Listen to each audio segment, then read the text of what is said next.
I am very grateful to be spiritually gifted and aware, and to be a spiritual life coach who assists other people in returning back to themselves.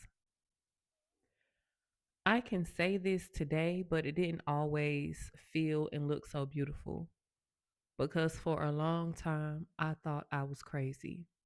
And this is a video for people who also feel like they may be crazy or who once thought they were crazy, only to realize they were spiritually in tune and spiritually gifted.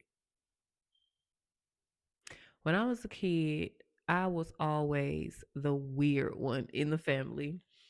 I was the strange child, a little off, they would say. I would hear whispers of that here and there. I was more in tune with nature. I love to pick flowers. I love to collect rocks. I had an imaginary friend. When all the other kids were outside playing, I was inside trying to get a little solitude, a little time to myself, reading, writing, or watching TV. And a lot of people just considered that to be weird. Things really changed when I was around the age of 7 and I started having really bad anxiety attacks, like panic attacks. And the first one I remember was after a basketball game.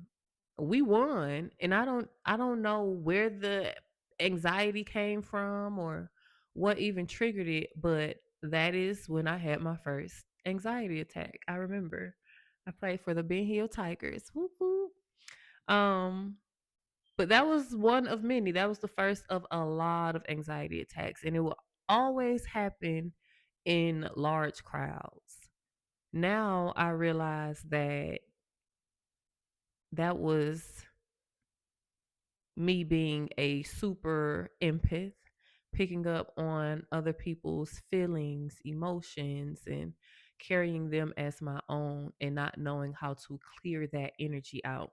So it manifested itself in panic attacks. And I was having so many that eventually my father and my grandmother were like, well, what the hell is wrong with her? What's wrong with you, girl? So they took me to a doctor, and the doctor, I'm not sure what the doctor said, but what I do remember very vividly, I remember my grandmother telling my father, "Don't be too upset. You know the doctor said there's something wrong with her brain." And I was like, I didn't say anything, but internally I was like, something wrong with my brain. Am I crazy? Like, is that what's going on? And of course, after so many anxiety attacks, the word around the family was, oh, it's something wrong with Charmaine. It's something wrong with Bug.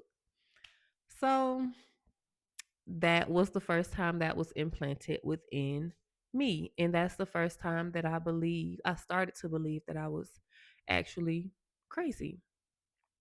Fast forward a few years, um, I'm still a child, maybe 10 or 11, and I was talking to myself. I always had an imaginary friend. Her name was Rosie. We were locked in, we were tight.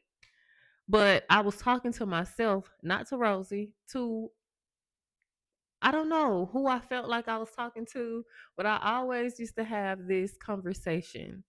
And one time, my great aunt Honey, she caught me talking to myself. And she was like, you know what? It's okay if you talk to yourself. I talk to myself too. As long as you're not answering yourself, you're fine. And then she kind of walked away. And I was standing there and I was like, okay, she talks to herself too. Cool. But then I was like, but she said she ain't answering herself and I'm getting answers because my conversation would not be a monologue, it would be a dialogue. I would say something and then I would receive something, and I would say something and I would hear something. So that kind of played into or contributed to the belief that I was crazy because I knew that I was getting responses. Now, today, I understand that I was then and have always been in communication with the high angelic. But it was hard to identify that in the household that I grew up in, devout Christians, next door to church, church every Sunday type of situation. So I internalized that as something else to confirm me being crazy. Also, my mother passed when I was 10 years old, and I got a visit. I had a visit from her. Now, when the soul leaves the body, the soul does move on.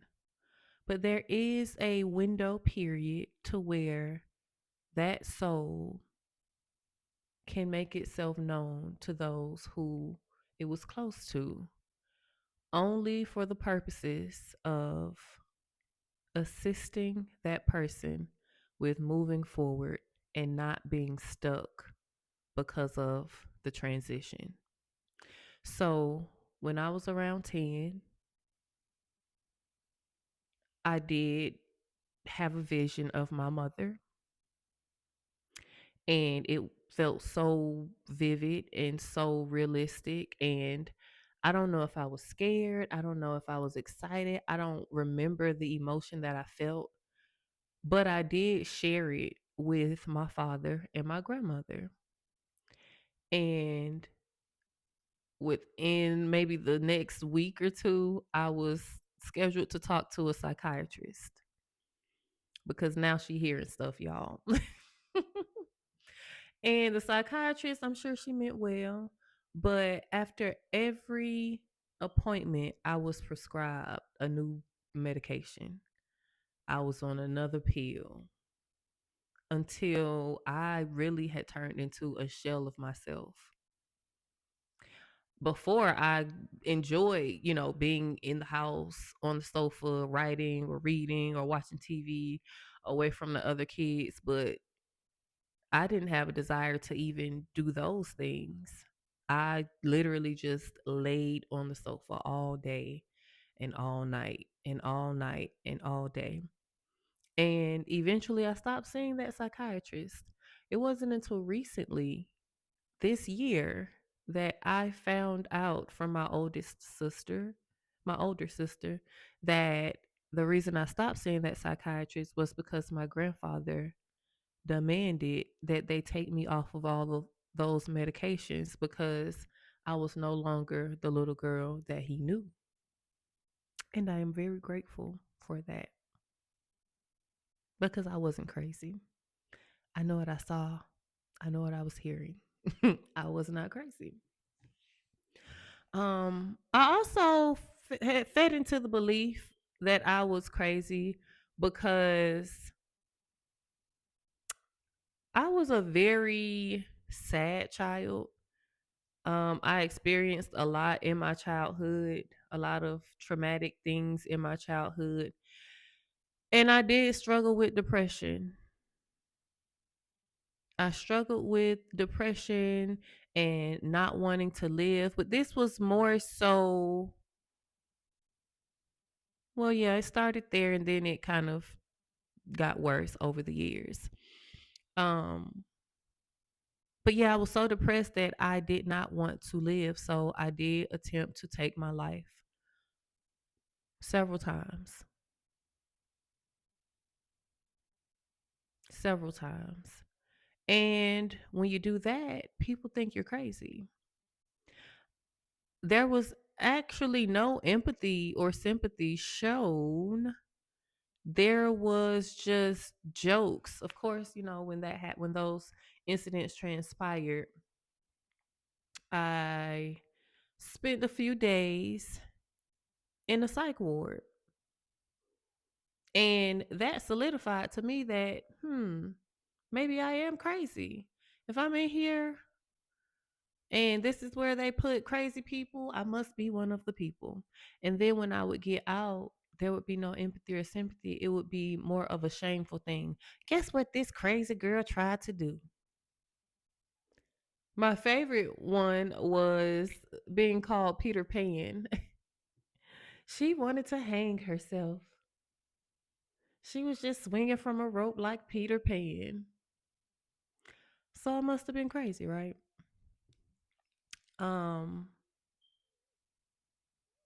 and then I was angry. I was angry all the time because